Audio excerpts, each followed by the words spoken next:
നമ്മളിപ്പോൾ നേരെ തിരിഞ്ഞോടുകയാണ്. നമ്മളിപ്പോൾ നമ്മളെ കുട്ടികളും നമ്മളെ മൊബൈലിലേക്ക് കഴിഞ്ഞിടത്തോളം മൊബൈൽ 24 മണിക്കൂർ മൊബൈൽ. ഈ മൊബൈൽ വലിച്ചെറിയണം. അത്യാവശ്യ കാര്യങ്ങൾക്ക് മൊബൈൽ തൊടുമെന്ന് തീരുമാനിക്കണം. ലോകം അതിലേക്ക് വരികയാണെന്നാണ് ഞാൻ പറയുന്നത്. ലോകം എന്നല്ലെങ്കിൽ നാളെ പൂർണ്ണമായിട്ട് ദേഷ്യം പിടിച്ചിട്ട് ഈ സാധനം തോട്ടുകയറി. അത് തുടങ്ങിക്കഴിഞ്ഞ ലോകത്ത്. ഇപ്പം അമേരിക്കയിൽ കുറച്ച് മനുഷ്യന്മാരുണ്ട്, അവർ യന്ത്രം കൈകൊണ്ട് തൊടൂല. ഒരുപാട് സ്ഥലത്ത് ഒന്നും രണ്ടോ ആളല്ല ഈ പറയുന്നത്, ആയിരക്കണക്കിന് മനുഷ്യന്മാർ. യന്ത്രം കൈകൊണ്ട് തൊടാതെ ജീവിക്കുക എന്ന് പറഞ്ഞാൽ വണ്ടി കയറൂല, കാറ് കയറൂല, ടെലിഫോൺ തൊടൂല, മൊബൈലില്ല. കൃഷി ട്രാക്ടർ കൊണ്ട് നടത്തൂല, ഒക്കെ കൃഷിയാണ്. എല്ലാവരും കർഷകരാണ്. അവനാന് വേണ്ടത് അവനാ വെച്ചുണ്ടാക്കും, മുളപ്പിക്കും. പക്ഷെ പഴയ പരമ്പരാഗത കൃഷി രീതികളെ അവലംബിക്കുള്ളൂ. യന്ത്രം കൊണ്ട് കൃഷി നടത്തൂല. മതിക്കുക, നെല്ല് കുത്തുക, ഒരു പണി യന്ത്രത്തെ കൊണ്ട് ചെയ്യിപ്പിക്കില്ല. അവരെ പറ്റി പുസ്തകമുണ്ട് മലയാളത്തിൽ. അവിടെ പോയിട്ട് ഇതേമാതിരി പഠിച്ച് വന്നിട്ട് വായിക്കേണ്ടതാണ്. അത്ഭുതപ്പെട്ടു. അവരെ മക്കൾ അവരവർക്കേ കെട്ടിച്ചു കൊടുക്കുള്ളൂ, പുറത്തുനിന്നൊരു കെട്ടിച്ചു കൊടുക്കില്ല.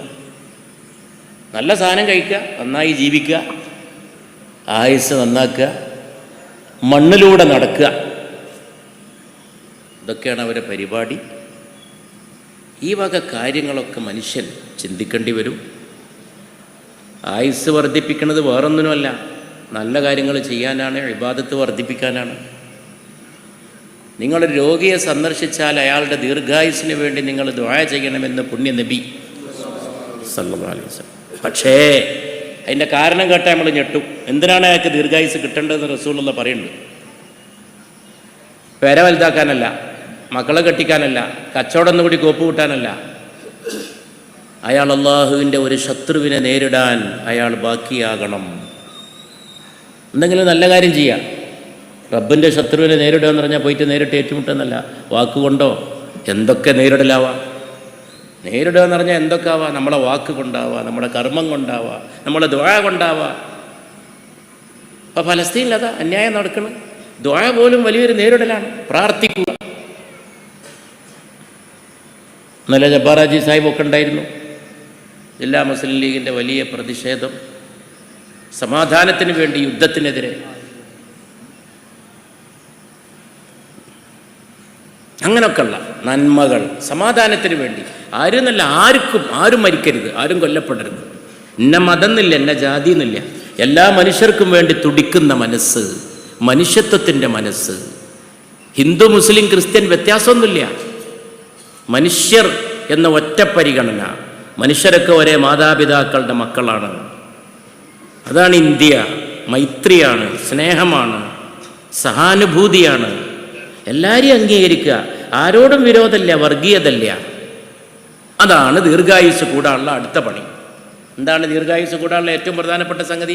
മനസ്സിലാരോടും വെറുപ്പില്ലാതിരിക്കുക. അസൂയ, പക, കുശുമ്പ് ഇതൊക്കെ ആയിട്ട് നടക്കുന്നവർ പെട്ടെന്ന് മരിക്കുന്നതാണ്.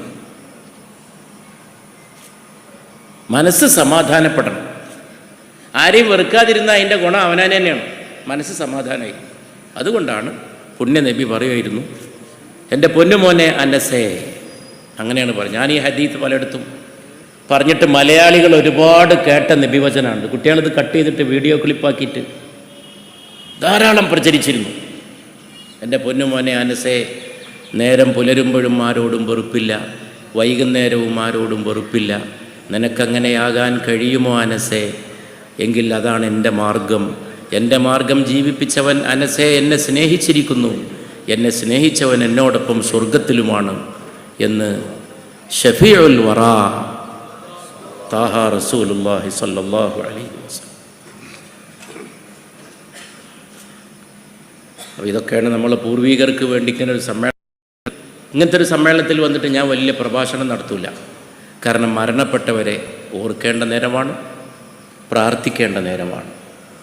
ജീവിച്ചിരിക്കുന്നവരുടെ ദീർഘായുസ്സിന് വേണ്ടി പ്രാർത്ഥിക്കേണ്ട നേരമാണ്, അവരെ ബഹുമാനിക്കേണ്ട നേരമാണ്. വലിയ പരുക്കൻ ഇവിടെ വന്നിട്ടൊരു പരുക്കൻ പ്രസംഗം ചെയ്ത് ഒരു ആവേശപ്പെടുത്തി അങ്ങനെ ചെയ്യുകയാണെങ്കിൽ എനിക്ക് എന്നോട് പുച്ഛം തോന്നും. ഞാനങ്ങനെ ചെയ്യുകയാണെങ്കിൽ എനിക്ക് എന്നോട് പുച്ഛം തോന്നും. ഞാൻ കഴിഞ്ഞ ദിവസം ഒരാളെ പരിചയപ്പെട്ടു, അത് പറഞ്ഞുകൊണ്ട് അവസാനിപ്പിക്കാം. അത് അത്ഭുതകരമായി പരിചയപ്പെട്ട ആളാണ്. സാധാരണ രീതിയിൽ പരിചയപ്പെടാൻ ഒരു സാധ്യതയില്ലാത്ത ആളാണ്. അത് ജപ്പാനിലെ കുറച്ച് സ്ഥലത്തെ മനുഷ്യന്മാർക്ക് എല്ലാവർക്കും 100 വയസ്സാണ്. ആരും 100 മുമ്പ് മരിക്കണില്ല. നല്ല ആരോഗ്യത്തോടു കൂടിയുള്ള ദീർഘായുസ്സാണ്. വയസ്സെന്ന് പറഞ്ഞാൽ പോലെ മൂലൊക്കെ കൂടിയിട്ട് ഇങ്ങനെ മുടക്കാച്ചരക്കായിട്ട് ജീവിക്കല്ല. നല്ല ചെറുപ്പക്കാരെ മാതിരി അവരെ കാര്യമൊക്കെ അവരെന്നെ ചെയ്തിട്ട് ജീവിക്കണ കുറേ മനുഷ്യന്മാർ ആ പ്രദേശങ്ങളിൽ ഉണ്ട്. എന്താണ് അവരെ ദീർഘായുസിൻ്റെ രഹസ്യം എന്ന് മനസ്സിലാക്കാൻ വേണ്ടിയിട്ട് ഒരു യൂറോപ്യൻ എഴുത്തുകാരൻ അവിടെ പോയി താമസിച്ച് പഠിച്ചിട്ടൊരു പുസ്തകം എഴുതി. ആ പുസ്തകം ലോകത്ത് ലക്ഷക്കണക്കിന് കോപ്പി വിറ്റഴിക്കപ്പെട്ടു. കോടാനുകോടി മനുഷ്യന്മാരത് വായിച്ചു. അദ്ദേഹത്തെ അറിയാത്തൊരു ലോകത്താരുണ്ടാവില്ല. അദ്ദേഹത്തെ ഞാൻ അടുത്ത ദിവസം അവിചാരിതമായി അദ്ദേഹം കോഴിക്കോട്ട് വന്നു. എൻ്റെ ജീവിതത്തിൽ അതൊരു അത്ഭുത സംഭവമായിട്ടാണ് സംഭവിച്ചത്. കാരണം അത് റബീഉൽ അവ്വൽ 12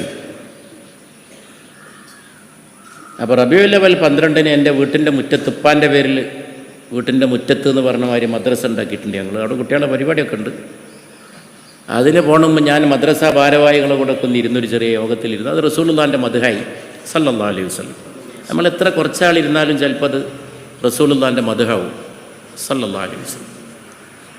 അത് കഴിഞ്ഞിട്ട് ഇറങ്ങി. അവിടെ എത്തുമല്ലേന്ന് അറിയില്ല ഇദ്ദേഹത്തിൻ്റെ പരിപാടിയിലേക്ക്. അത്രയും വൈകി ഞാൻ പുറപ്പെടാൻ. പക്ഷെ റോട്ടും ഇറങ്ങി നോക്കുമ്പോൾ എൻ്റെ ജീവിതത്തിൽ അടുത്ത കാലത്തൊന്നും കണ്ടില്ല. റോഡൊക്കെ ഫ്രീ.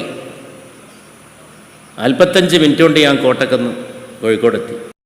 ഇങ്ങനത്തെ നിൽക്കും 1.25 മണിക്കൂർ എടുക്കും. എനിക്ക് അത്ഭുതമായിരുന്നു. അവിടെ എത്തുമ്പോൾ കറക്റ്റ് ടൈം അദ്ദേഹം പ്രസംഗിക്കാൻ പോവാണ്. അപ്പം ഞാനും അവിടെ 2 വാക്ക് പറഞ്ഞു. ആകെക്കൂടി എനിക്ക് ആലോചിച്ച് നോക്കുമ്പോൾ അത്ഭുതമാണ്. കാരണം ഈ ദീർഘായുസ് ഉണ്ടാകാൻ വേണ്ടിയിട്ട് ജപ്പാനിലെ ജനങ്ങളെപ്പറ്റി പഠിച്ചിട്ട് അദ്ദേഹം എഴുതിയ കാര്യങ്ങൾ കേട്ടപ്പോൾ 1-2 തവണ എൻ്റെ കണ്ണ് നിറഞ്ഞുപോയി. പുണ്യ നബിയെ ഓർത്തിട്ട് ഒക്കെ നബി പറഞ്ഞിട്ടുള്ളതാണ് സല്ലല്ലാഹു അലൈഹി വസല്ലം. ഞാനവിടെ പ്രസംഗിച്ചു. ഞാനാകെ ഒരു 10 മിനിറ്റാണ് സംസാരിച്ചത്. പകുതിയിലേറെ സമയം ഞാൻ റസൂലുള്ളാഹിനെ പറ്റി പറഞ്ഞു. എഴുതിയ പുസ്തകം എഴുതിയ ആളോട് ഞാൻ പറഞ്ഞു, മിസ്റ്റർ ഫ്രാൻസിസ്, നിങ്ങളുടെ ഈ പുസ്തകത്തിൽ പറഞ്ഞ പല കാര്യങ്ങളും തിരുനബി പറഞ്ഞിട്ടുള്ളതാണ്. ആളുകൾക്ക് അറിഞ്ഞൂടാ. ഉദാഹരണമായിട്ട് 80% വയറിൽ ഭക്ഷണം കഴിക്കാവൂ, ബാക്കി ഒഴിച്ചിടണം.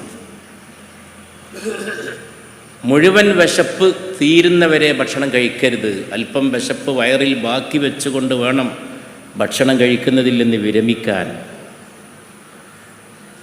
അപ്പോൾ ഞാൻ പറഞ്ഞു, മിസ്റ്റർ ഫ്രാൻസിസ്, നിങ്ങൾ 80% വകവെച്ച് കൊടുക്കുന്നുണ്ട്. തിരുനബി 1/3 വകവെച്ച് കൊടുക്കുന്നുള്ളൂ. വയറിൻ്റെ 1/3 ഭക്ഷണം കഴിക്കാവൂ എന്നാണ് മുഹമ്മദ് നബിയുടെ വചനം സല്ലല്ലാഹു അലൈഹി വസല്ലം.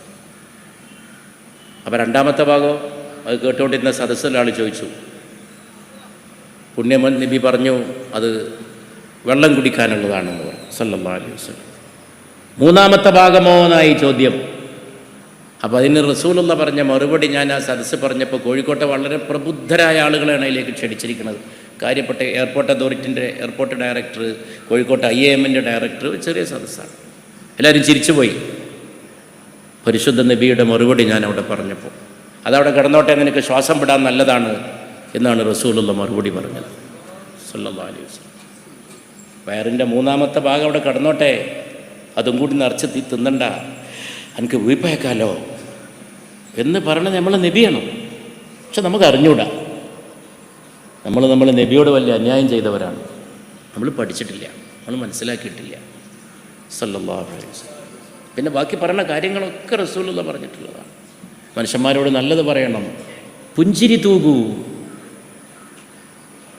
ആളുകൾക്ക് ഗിഫ്റ്റ് കൊടുക്കൂ, ആളുകൾക്കിടയിൽ കൂടി നടക്കൂ, മനുഷ്യന്മാരെ സ്നേഹിക്കൂ, നല്ല വാക്കുകൾ പറയൂ. അങ്ങനെയൊക്കെയാണ് ദീർഘായുസ് ഉണ്ടാവാനുള്ള സംഭവങ്ങളായി പറയുന്നത്. ഇങ്ങനെയുള്ള കാര്യങ്ങളാണ് ജപ്പാനിലെ ജനങ്ങളെ ദീർഘായുസിലേക്ക് കൊണ്ടുപോയത്. ഒരു കുടുംബമാണ് എന്ന് പറയാറുണ്ട്. മുസ്ലിം ലീഗ് ഒരു കുടുംബമാണ് എന്ന് നമ്മളെ പഠിപ്പിച്ചത് പഴയ നേതാക്കളാണ്. ഇസ്മായിൽ സാഹിബാണ്, ബാഫക്കി തങ്ങളാണ്. അവരാണ് പഠിപ്പിച്ചത്. അവരുടെ ഏർപ്പാടുകളാണ്. ആ കാലം അതാണ്. അവരുടെ ബോധം ഇന്നും അതാണ്. ഇന്നും അത് നിലനിൽക്കുകയാണ്. ബാഫക്കി തങ്ങളൊരു കെറ്റിൽ കൂടെ കൊണ്ടു നടന്നിരുന്നു. ഒരു കെറ്റിൽ വെള്ളം ചൂടാക്കാനാണ്. ഇന്നത്തെ സൗകര്യമൊന്നും ഇല്ലാത്ത കാലമാണ്. ഇന്നിപ്പോൾ വെള്ളം ചൂടാക്കുക എന്ന് പറഞ്ഞാൽ എല്ലാ സ്ഥലത്തും അതിനൊക്കെ 100 ഒരു പ്ലഗ് കുത്തി കൊടുത്താൽ മതി. ഇത് എത്ര കൊല്ലം മുമ്പാണ് ബാഫക്കി തങ്ങളുടെ കാലം. അപ്പോൾ ഒരു കെറ്റിലുണ്ടെങ്കിൽ വെള്ളം ചൂടാക്കിയിട്ട് ചായ ഉണ്ടാക്കാനല്ല, കാലത്തെണീറ്റിട്ട് നന്ന രാവിലെ സുബഹിക്ക് മുമ്പ് ഒതുകൊടുക്കാനാണ്. അതിനാണ് ഈ കെറ്റിൽ കൊണ്ടുവരുന്നത്.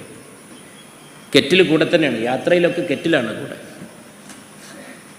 അപ്പോൾ ആ കഥയൊക്കെ ചിലർ പറയുന്നുണ്ട്. ബാപ്പയ്ക്ക് തങ്ങൾ കൂടെ ഉള്ളവരെ എണീപ്പിച്ചതും നിസ്കാരത്തിന് മുമ്പ് ഉണർത്തിയതും ഒക്കെ പറയുന്നുണ്ട്. അങ്ങനെയുള്ളൊരു പാരമ്പര്യത്തിലാണ് ഇത് നിലനിന്ന് മുന്നോട്ട് പോയത്. ഇസ്മായിൽ സാഹിബിനെ പറ്റി എല്ലാവർക്കും അറിയാം. തങ്ങൾ ഒരു ദിവസം പാണക്കാട് പോയപ്പോൾ ഞാനവിടെ ചെന്നു. തങ്ങൾ വളരെ ദേഷ്യപ്പെട്ട് സംസാരിക്കുന്ന പോലെ എനിക്ക് തോന്നി. മുഖമൊക്കെ ആകെ ഒരു അപൂർവമായിട്ട് തങ്ങളങ്ങനെ കാണുള്ളൂ. മുഖമൊക്കെ നിറം മാറിയിരിക്കണം. അപ്പോൾ എന്നോടും തങ്ങൾ രോഷത്തോടെ ചോദിച്ചു, എന്താ അതൊക്കെ ഇങ്ങനെയെന്ന് ചോദിച്ചു. എനിക്കൊന്നും മനസ്സിലായില്ല. തങ്ങൾ എന്നോട് അങ്ങനെ എന്താ സംസാരിക്കണത്. അപ്പോൾ എനിക്ക് മനസ്സിലായി, കുറച്ച് ചെറുപ്പക്കാരവിടുന്ന് ഇറങ്ങിപ്പോയപ്പോൾ അവരോട് പറഞ്ഞതിൻ്റെ ദേഷ്യത്തിൻ്റെ ഒരു ഭാഗം ഞാൻ കയറി ചെന്നപ്പോൾ തങ്ങൾ എന്നോടുള്ളൊരു അടുപ്പം കൊണ്ട്, നമ്മളൊരു അടുപ്പുണ്ടല്ലോ, സമാധാനമൊക്കെ നോക്കണ്ടേന്നൊക്കെ പറഞ്ഞു എന്നോട്. ഇപ്പം എന്താ സംഭവം എന്ന് കേട്ടാൽ ആരും അത്ഭുതപ്പെട്ടു. അവിടെ ഒരു യൂത്ത് ലീഗ് ക്യാമ്പിൻ്റെ നോട്ടീസ് കൊണ്ടേ കൊടുത്തതാണ്. അതിൽ ഉച്ചയ്ക്ക് വിശ്രമം എഴുതിയിട്ടുണ്ട്, നിസ്കാരം എഴുതിയിട്ടില്ല. ഇതാണ് ശിഹാബ് തങ്ങളുടെ മുഖം ചൊടിപ്പിച്ചത്. അപ്പോൾ അതിൻ്റെ ഒരു ഗുണം ഇതിനുണ്ട്. ഇതിൻ്റെ അടിസ്ഥാനപരമായ ഗുണം അതൊക്കെ തന്നെയാണ്. അത് ജീവിച്ചിരിക്കുമ്പോഴുണ്ട്, മരിച്ചാലും ഉണ്ട്. വാക്കൊക്കെ ജീവിച്ചിരിക്കുമ്പോൾ തീരും, ഇതിൻ്റെത് പിന്നിൽ നിൽക്കും. അപ്പോൾ ഈ അടുത്ത ദിവസമാണ് എൻ്റെ സ്നേഹിതൻ കോട്ടക്കലെ ദീർഘകാലം മണ്ഡലം ലീഗ് പ്രസിഡൻ്റായിരുന്ന അബൂ യൂസുഫ് ഒരിക്കൽ മരിച്ചു. എല്ലാവരും പറഞ്ഞത് മൂപ്പര് അടുത്ത കാലത്തായിട്ട് അങ്ങനെ പാർട്ടി ഒരു പോസ്റ്റിലും ഇരുന്നിട്ടില്ല. കുറച്ച് മുമ്പ് പഞ്ചായത്ത് പ്രസിഡൻറ്റും ബ്ലോക്ക് പ്രസിഡൻ്റൊക്കെ ആയി. പിന്നെ ഇപ്പോൾ കുറച്ചാലും സൈലൻ്റ് ആയിരുന്നു. പക്ഷേ ഒരുപാട് ആളുകളാണ് മരിച്ചിട്ട് വന്നത്.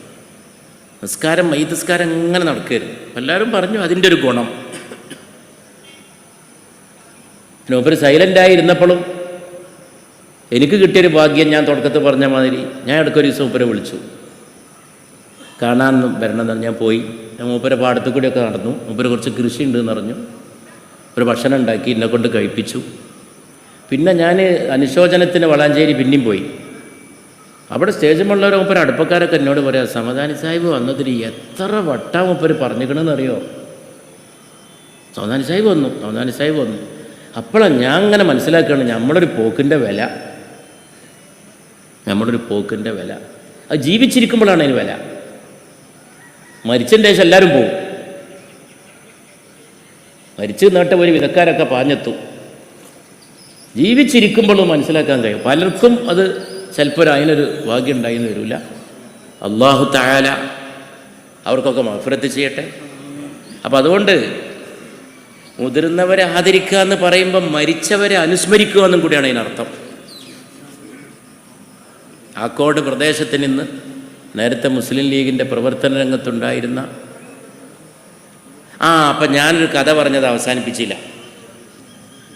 ഞാൻ പിന്നെ ഈ തെന്നലെ പോയപ്പോൾ അവിടെ വരെ എൻ്റെ പഴയ ആൾക്കാർ, നമ്മളെ പഴയ പരിചയക്കാരൊക്കെ വന്നു. അവിടുത്തെ ഒരു പെരിയിലെ വല്യമ്മ ഒക്കെ നമ്മൾ ചെല്ലുമ്പോൾ ഒക്കെ വലിയ സ്നേഹമായിരുന്നു. നമ്മൾ ഈ പ്രസംഗമൊക്കെ കേട്ട് ദ്വാരക്കണ കൊടുത്തപ്പെട്ട ഒരാളായിരുന്നു. അപ്പോൾ വന്നവരോടൊക്കെ ഞാൻ പഴയ ആൾക്കാരൊക്കെ ഞാൻ എണ്ണി പറഞ്ഞു. ഓൽക്ക് തന്നെ അത്ഭുതമായിരുന്നു. ഓലെ നാട്ടിലുള്ള പഴയ ആൾക്കാരൊക്കെ മൂപ്പര മക്കളെ വർത്താനം എന്താ, അഹമ്മദ് മുസ്ലിയാരെ വർത്താനം എന്താ, അബൂക്കറാജിൻ്റെ വർത്താനം എന്താ, അവരൊക്കെ തെന്നലയിലെ പഴയ ലീഗ് നേതാക്കളാണ്. അപ്പോൾ ഈ അഹമ്മദ് മുസ്ലിയാരെ പറ്റി അവിടെ ഇരുന്ന ആൾ പറഞ്ഞു, എപ്പോഴും ചന്ദ്രിക ഉണ്ടാവും, അതിങ്ങനെ വെക്കുക. അപ്പോൾ അതിലെ രസം എന്താണെന്ന് വെച്ചാൽ ആ ചന്ദ്രികയിൽ അന്നത്തെ പ്രധാനപ്പെട്ടൊരു വാർത്ത മൂപ്പരോട് പറഞ്ഞാൽ മൂപ്പർ അറിഞ്ഞിട്ടുണ്ടാവില്ല. എല്ലാവരും ചിരിച്ച്, ഞാൻ പറയാതിരിക്കാൻ ചിരിച്ച്. ചന്ദ്രികയിൽ ഇന്ന് ഇങ്ങനെ ഉണ്ടല്ലോ എന്ന് ചോദിച്ചാൽ ആ മൂലേര് ചോദിക്കും, മൂലേരാണ് പണ്ഡിതൻ, അങ്ങനെ ഉണ്ടോ, നീ ചന്ദ്രികയിലുണ്ടോ? അപ്പോൾ നിങ്ങളെ കക്ഷത്തല്ലേ എത്തും. നിങ്ങളെ ഈ കൈക്കൂട്ടില്ലേ, നമ്മളെവിടെ കൈക്കൂട് എന്നറിയാം, ഈ കക്ഷ എന്നൊക്കെ പറഞ്ഞാൽ കൈക്കൂട്ടില്ല ചന്ദ്രിക എന്ന് വെച്ചാൽ അതിങ്ങനെ വെച്ച് നടക്കുക എന്നുള്ളതാണ്, അഭിമാനമാണ്. അത് വായിക്കാനല്ല, ചന്ദ്രിക ഇവിടെ ഉണ്ടോ. അങ്ങനത്തെ മനുഷ്യന്മാരാണ് അവരുടെ സത്യസന്ധതയും ആദർശബോധവുമാണ്. ഓൽക്കത് വായിക്കണമെന്നും കൂടിയില്ല. പക്ഷേ എൻ്റെയൊക്കെ ചന്ദ്രിക ഉണ്ട് എന്ന അഭിമാനത്തിലാണ്. അവർക്കൊക്കെ അള്ളാഹു മഗ്ഫിറത്ത് കൊടുക്കട്ടെ. ഈ സമ്മേളനത്തിൽ പങ്കെടുത്ത നിങ്ങൾക്ക് എല്ലാവർക്കും നന്മ, നമുക്കൊക്കെ നന്മ ഉണ്ടാകട്ടെ. ഇത് നമുക്കൊക്കെ വല്ല വ്യത്യാസമൊക്കെ ഉണ്ടെങ്കിൽ ഒക്കെ അള്ളാഹു ശിഫാക്കട്ടെ, രോഗം ശിഫയാക്കട്ടെ.